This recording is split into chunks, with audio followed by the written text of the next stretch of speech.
You ask Tiger to solve. This deals with linear equations with one unknown. The final result is b equals -5. Let's solve it step by step. Simplify the expression. Combine the fractions. Combine the numerators. Isolate the y. Multiply both sides by inverse fraction 11 over -3.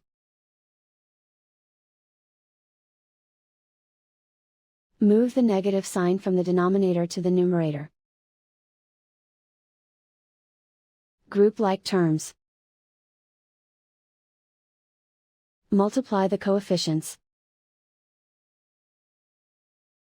Simplify the arithmetic.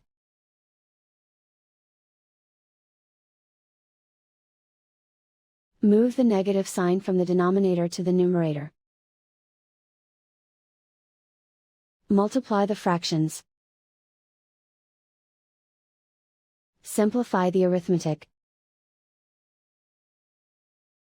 And so the final result is b equals -5.